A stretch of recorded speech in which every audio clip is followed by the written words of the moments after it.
So then what does your life then look like when you're making this documentary? Because you're talking to the family, and I can only imagine how much you want closure for them, how much you want them to find answers to. Do you become almost like one of those people on Reddit who is as obsessed with this? I mean, what does that day to day really look like? I mean, honestly, it's kind of hell. I mean, to be honest with you, it takes a real toll. I think that I feel a sense of responsibility towards the family, and that's a really, really hard position to be in. And at the same time, I definitely have learned to compartmentalize, um, and again, remove myself in many ways from the stories, just because otherwise it will drive me mad.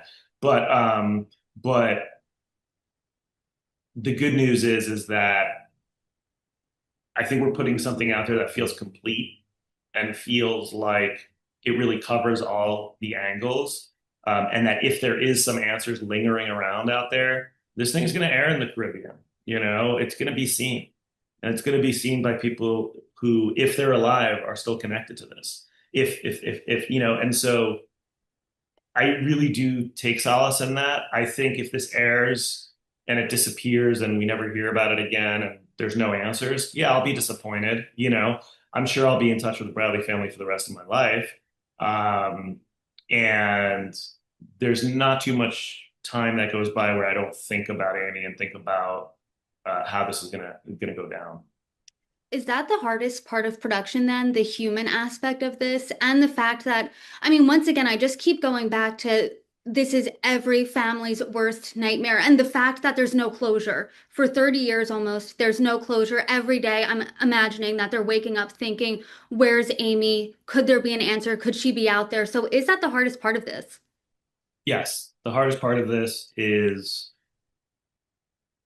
you know, is 100% the idea that this family is still standing, and helping prop other people up with just sheer strength and clinging to a hope that I think most people would deem irrational almost.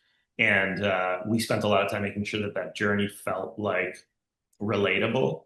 I think we're all at home when we're watching this show going, especially if you have kids, uh, how would I handle this?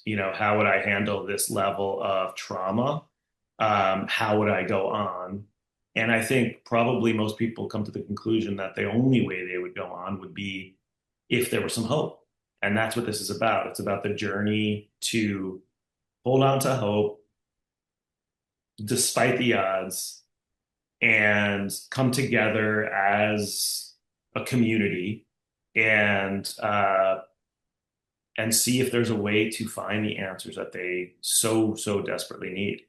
Um, so I don't know if that answers your question, but it's definitely the hardest part is definitely feeling like this could work or it could not work. But at least we know that it'll be better than where they currently are, which is it's a stalemate. Nobody knows. There's no, the FBI is not like generating new leads right now. They're going, we don't know. And it's getting eyeballs out to so many people, like you said. I mean, on Netflix, every time the top shows on Netflix, at least one is a true crime show. I know that some people might think that the Bradley family's hope, as you said, was irrational. I don't think you do. You're not one of those people.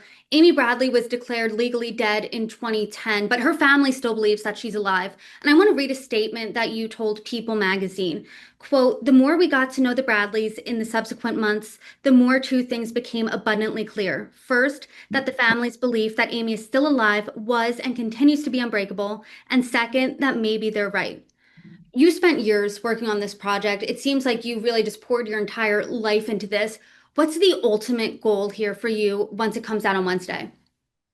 To bring Amy home alive. I mean, that's the always been the ultimate goal. Um, I think that, like I said, I'm not super interested in telling stories and doing these projects and putting what we put into them if they're not going to mean something. And what I mean by that is impact people's lives, change the way they see the case, and hopefully activate them to do something and maybe even shine a light on a little bit of the cruise industry and a little bit of the vigilance around going on these trips. I mean, the truth of the matter is that this happened in '98. I think things have changed a lot in the cruise industry since then. So I don't think it's fair to sort of, point the finger, and I'm certainly not. I'm just mentioning that I do think that there was a time when families would go on these vacations to foreign countries and feel like they were untouchable. And I just think it's important that people recognize